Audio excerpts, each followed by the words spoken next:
Welcome to another MindCog video.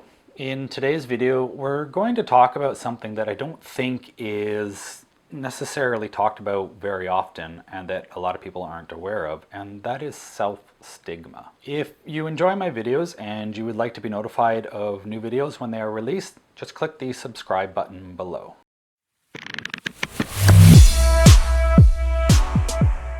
Anyone who suffers from a mental illness will or already has faced stigma of some sort.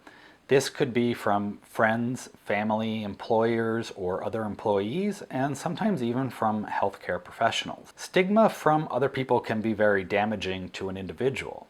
That being said, something that is even more dangerous and damaging is self-stigma. Self-stigma is when we take the stigma and start to internalize it and start to believe in all the negative stereotypes that have been given to us by the outside stigma. This has a huge emotional impact on us, and it can sometimes be worse than the symptoms of the mental illness that we're actually facing. The shame that self-stigma can instill in us can make us less likely to talk about our conditions.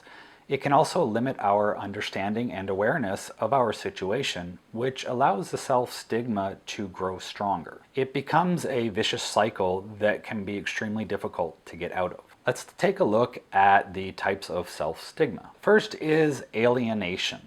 This is feeling disappointed in yourself, ashamed, or embarrassed about yourself just for having a mental illness. You might feel that the illness itself is all your fault and that it is ruining your life. The next is stereotype endorsement. This is when you apply the stereotypes of mental illness to yourself.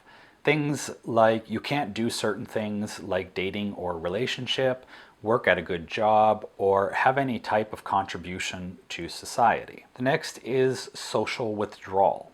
This is when you avoid other people who aren't suffering from a mental illness, socializing with people in general because you always feel like you're a burden, and you may also feel inadequate or that you are an embarrassment to your loved ones.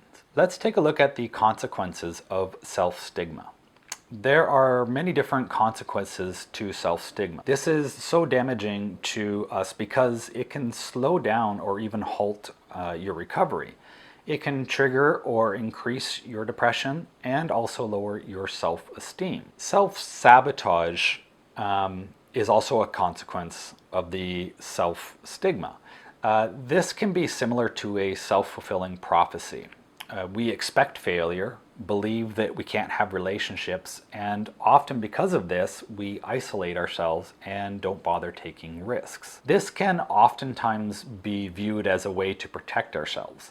However, even though it may seem that way, we are actually doing more harm than good. There's also rumination.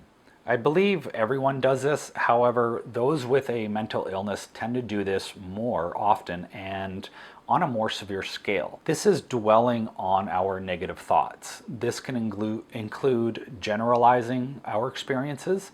Maybe a few people have treated us negatively, and so we assume that everyone will treat us that way. Another big consequence is suicidal ideation.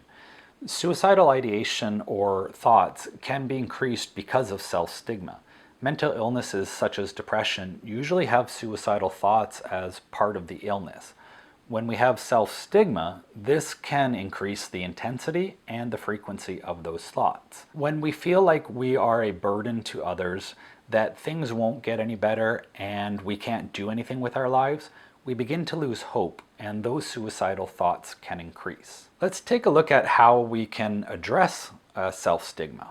So self-stigma is certainly an area that needs to be recognized and dealt with in order to help with our recovery. We need to alter these beliefs and attitudes and increase and strengthen our coping skills by increasing our self-esteem. We can do this in several ways. Try to understand. We need to know and understand what self-stigma is and what it can do to us. We need to recognize that while we may face challenges others do not, it does not mean that we are a burden, hopeless, or can't accomplish anything. We need to use facts. Don't simply rely on what the general population says, thinks, or believes. Do your research and look for the real facts. For instance, many people believe that people with a mental illness are more likely to be violent than others.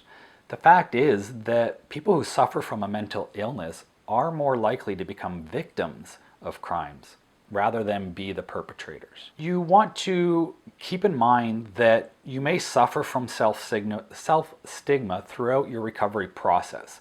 Sometimes it may be worse than others, or maybe it seems like you've finally beaten it only to have it come back. Remember that if you work at it and employ the coping strategies that have helped you, you can push it back again. Keep a record of what coping strategies work for you so that you can easily reference them when you need to. Thank you for tuning into this video. If you enjoyed this video, please click the like and subscribe button below. Until next time, have a great week.